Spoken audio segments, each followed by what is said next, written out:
ஓம் நமச்சிவாய. அனைத்து தமிழ் உள்ளங்களுக்கும் வணக்கம். அனைவருக்கும் இனிய தீப ஒளி திருநாள் வாழ்த்துக்கள். நவராத்திற்கு பிறகு சூரிய பகவான் கன்னி ராசியில் இருந்து துலாம் ராசிக்கு பயிற்சியாக உள்ளார். இதனால் சில ராசிக்காரர்களுக்கு அவரின் நற்பார்வையால் தொழில் வியாபாரத்தில் முன்னேற்றமும் குடும்ப வாழ்க்கையில் மகிழ்ச்சியும் அதிகரிக்க உள்ளது. சூரிய பகவான் ஒவ்வொரு ராசிக்கும் பயிற்சியாகி அதில் சஞ்சரிக்கும் காலத்தை நாம் தமிழ் மாதமாக அழைக்கின்றோம்.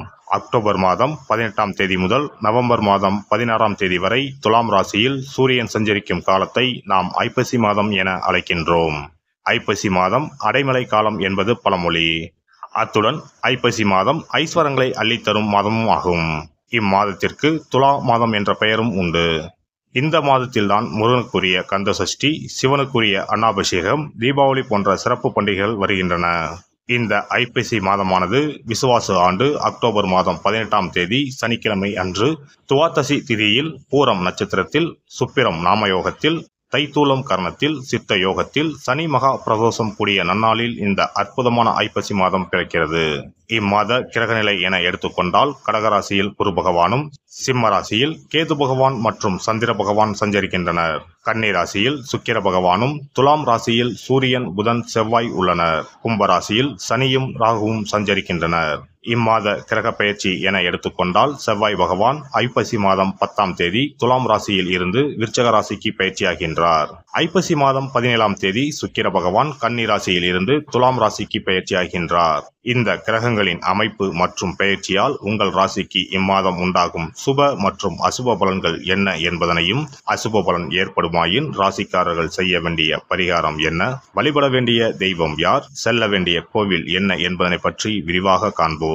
பிறக்கப் போகும் இம்மாதம் உங்கள் வாழ்வில் வளமும் நலமும் செல்வ செழிப்பும் பெற்று வாழ்வில் உயரிய நிலையை அடைய எல்லாம் வல்ல எம்பெருமானை வேண்டி விரும்பி கேட்டுக்கொள்கிறேன். கடகராசி அன்பர்களே, சனி பகவான் மாதம் முழுவதும் நற்பலன்களை தருவார். குரு பகவான் மாத பிற்பகுதியில் நன்மைகளை செய்வார். எடுத்த முயற்சிகளில் வெற்றி உண்டாகும். திட்டமிட்ட காரியங்கள் திட்டமிட்டபடியே முடியும். அரசாங்க காரியங்கள் அனுகூலமாக முடியும். வெளிவட்டாரத்தில் மதிப்பும் மரியாதையும் அதிகரிக்கும். குடும்பத்தில் மகிழ்ச்சியான சூழ்நிலை காணப்படும். சுப நிகழ்ச்சிகளால் வீடு களை கட்டும். உங்களை தவறாக புரிந்து கொண்டு விலகி சென்ற உறவினர்கள் தங்கள் தவறை உணர்ந்து வலிய வந்து பேசுவார்கள். புதிய நண்பர்களின் அறிமுகமும் அவர்களால் ஆதாயமும் உண்டு. பணப்புழக்கம் அதிகரிக்கும். தந்தையுடன் ஏற்பட்டிருந்த கருத்து வேறுபாடு மறையும். தந்தையிடம் எதிர்பார்த்த உதவி கிடைக்கும். கணவன் மனைவிக்கு இடையே சிறு அளவில் கருத்து வேறுபாடு ஏற்பட்டாலும் உடனே சரியாகிவிடும். பிள்ளைகள் வழியில் மகிழ்ச்சி தரும் செய்தி ஒன்று கிடைக்கும். பணிபுரிவோருக்கு அலுவலகத்தில் பணிச்சுமை அதிகரிப்பதால் நேரங்காலம் பார்க்காமல் உழைக்க வேண்டி வரும். சக ஊழியர்களிடம் உங்கள் வேலைகளை ஒப்படைக்க வேண்டாம். மாத பிற்பகுதியில் அதிகாரிகள் அனுசரணையாக நடந்து கொள்வார்கள். எதிர்பாராத சலுகைகள் கிடைப்பதற்கும் வாய்ப்புகள் உண்டு. வியாபாரத்தை பொறுத்தவரை உழைப்புக்கு ஏற்ற பலன் கிடைக்கும். சக வியாபாரிகளால் ஏற்படும் மறைமுக தொல்லைகளை முறியடிப்பீர்கள். பங்குதாரர்கள் அனுசரணையாக நடந்து கொள்வார்கள். அவர்களிடம் எதிர்பார்த்த உதவியும் கிடைக்கும். கலைத்துறையை சேர்ந்தவர்களுக்கு எதிர்பார்த்தபடியே வாய்ப்புகள் அமையும். சக கலைஞர்கள் அனுசரணையாக நடந்து கொள்வார்கள். பணப்புழக்கம் அதிகரிக்கும். மூத்த கலைஞர்களின் வழிகாட்டுதல் பயன் தருவதாக இருக்கும்.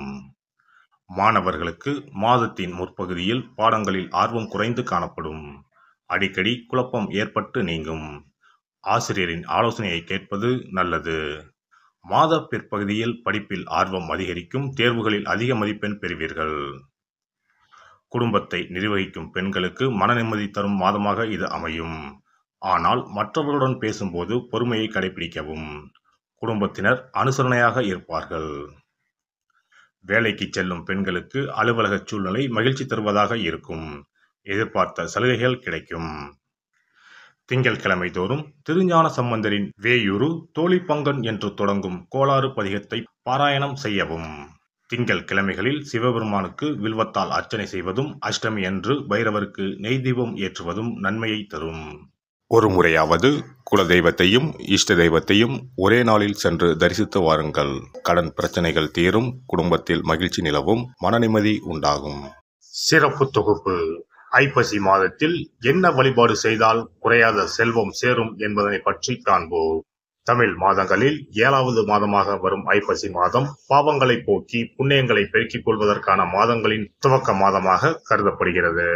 ஐப்பசி மாதத்தில் என்னென்ன வழிபாடுகள் செய்வதால் வீட்டில் குறைவில்லாத செல்வம் சேர்ந்து கொண்டே இருக்கும், கடன் பிரச்சனைகளில் இருந்து வெளியே வருவதற்கு வழி கிடைக்கும், என்னென்ன காரியங்கள் செய்தால் வீட்டில் நன்மைகள் பெருகிக் கொண்டே இருக்கும் என்பதனை பற்றி காணலாம்.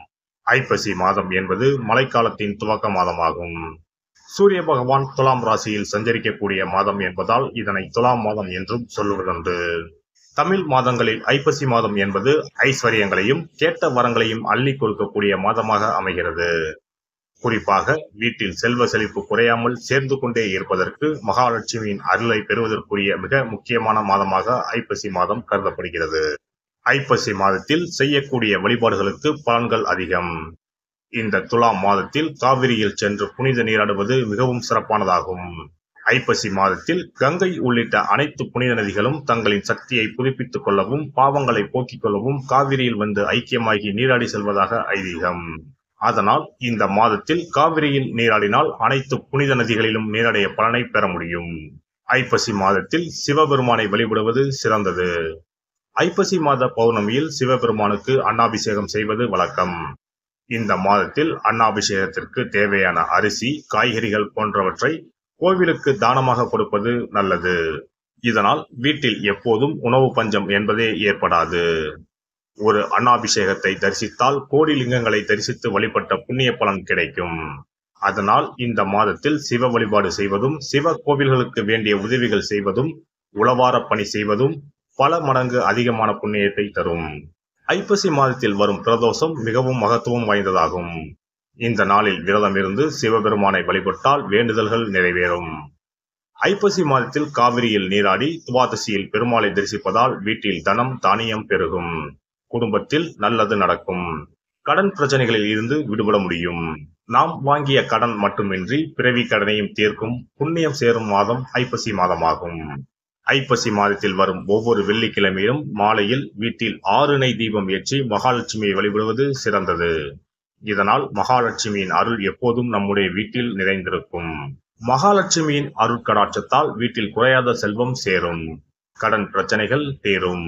அதேபோல் ஐப்பசி மாத வெள்ளிக்கிழமைகளில் லட்சுமி குபேர பூஜை செய்வதும் சிறப்பானதாகும்.